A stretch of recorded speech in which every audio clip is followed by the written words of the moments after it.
faz o esquema, grava, quem não puder participar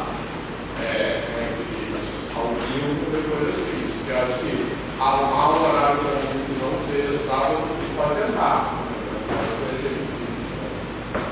Mas aí depois a gente marca, não deixe sábado, porque é feriado prolongado, mas sentar de repente no outro, beleza? Então vamos lá, continuar então.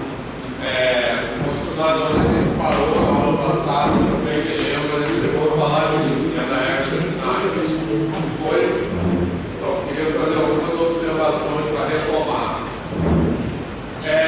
Primeiro uma coisa, assim, eu mudei a ordem do slide dos PowerPoint, tá? Eu pulei alguns, a gente vai pular não, a gente vai voltar naquele depois, né? Porque eu tenho vontade, sei lá, mudei a ordem, beleza? Então, porque lembra que eu já falei que a gente está fazendo um processo de imersão e emersão, né? Assim, a gente está intercalando uma discussão de dentro do formalismo com uma discussão sobre as ideias que levam à formalização. Então, nessa parte aqui, eu não sei nem explicar bem porque vai ser um fluxo, assim. Eu resolvi falar do formalismo primeiro. Por quê? Porque isso aqui que a gente está falando de corpos e anéis, na verdade, é uma preparação para a construção de Z e de Q. Beleza? Tranquilo? Então, ele está introduzindo a construção dos inteiros e dos racionais, tá? Tá gravando?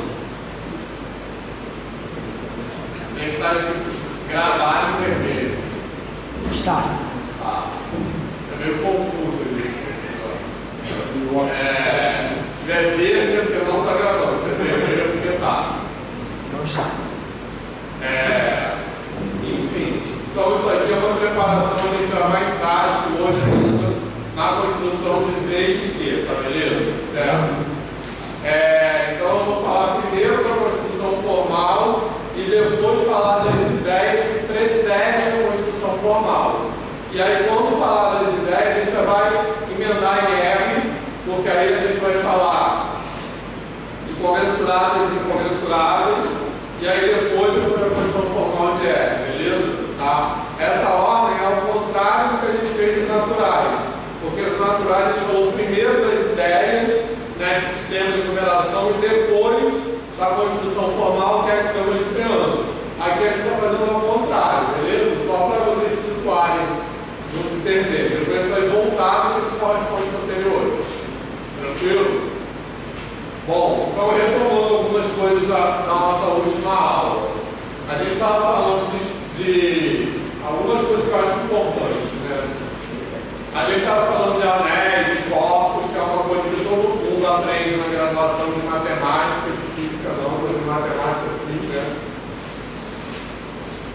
Essas estruturas algébricas, mas eu acho que a gente aprende uma coisa importante, né, que eu tenho que destacar nessa disciplina, é que eu acho que na graduação a gente aprende a definição de diferentes estruturas algébricas, mas a gente não discute o que é uma estrutura algébrica, qual é a importância da gente definir estruturas algébricas na matemática contemporânea, beleza?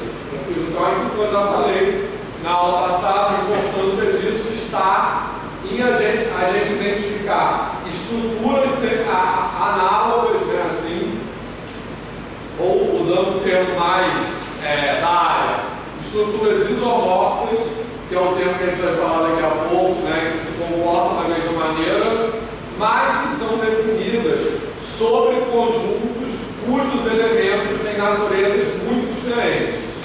Beleza? Tranquilo? Então, isso é importante entender, que é uma coisa muito característica da matemática contemporânea, né? Assim, a gente passar é um passo de abstração, né? A gente passar do particular para o genérico, e aí o particular passa a ser o exemplo do genérico. Beleza? Tranquilo?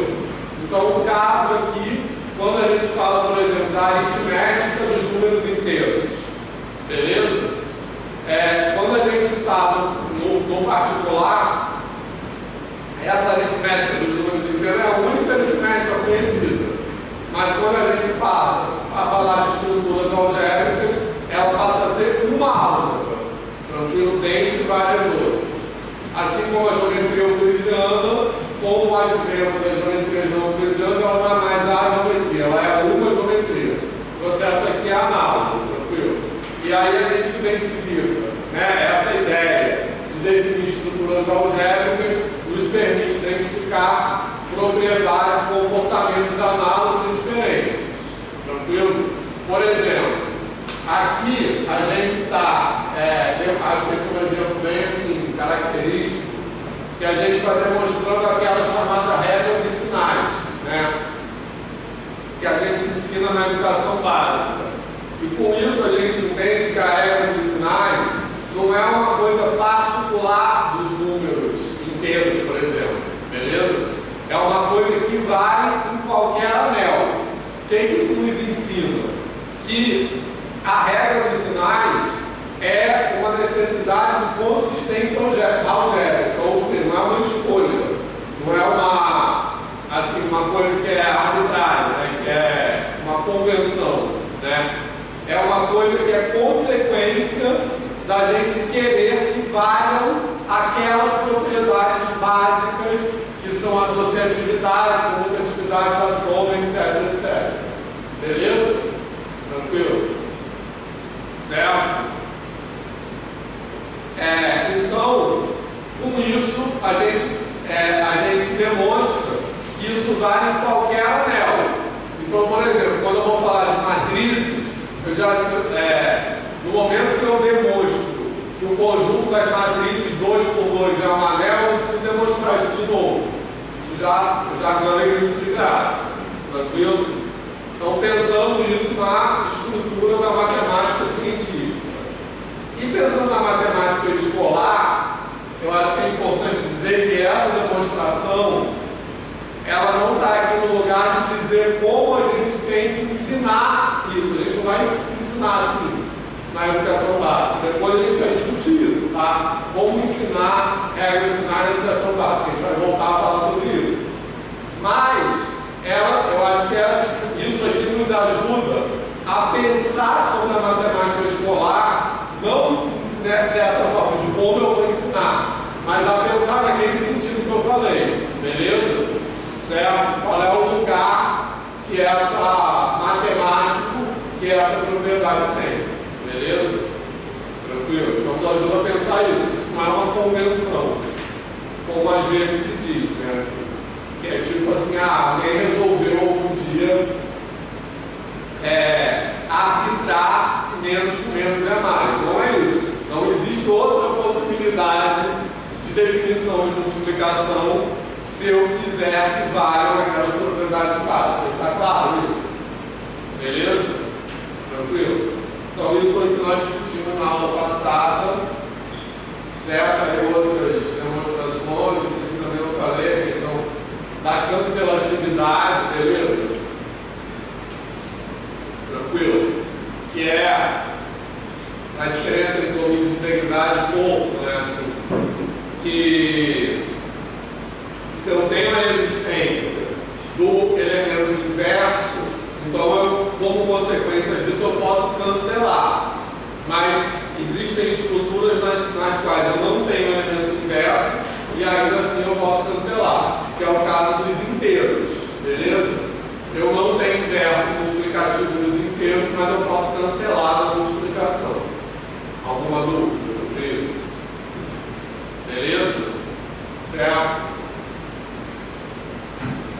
Então os inteiros o que a gente chama de um domínio de integridade, mas não é um corpo. O que é um domínio de integridade?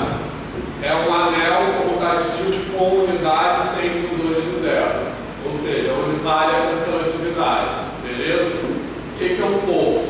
É um anel comutativo com unidade com inverso multiplicativo. Então todo domínio de integridade é um corpo, ainda todo corpo é um domínio de integridade. Tranquilo? Beleza?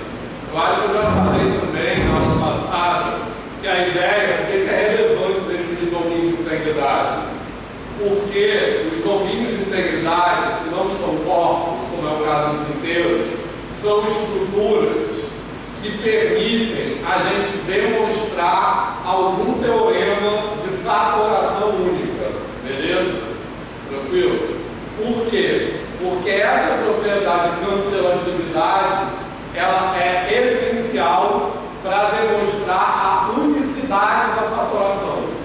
Tranquilo? No caso dos inteiros, a fatoração sobre a qual eu estou falando é o chamado teorema fundamental da aritmética. Oi, professor, tudo bem? Boa tarde. Posso passar na sua sala rapidamente para o mercado dos estudantes?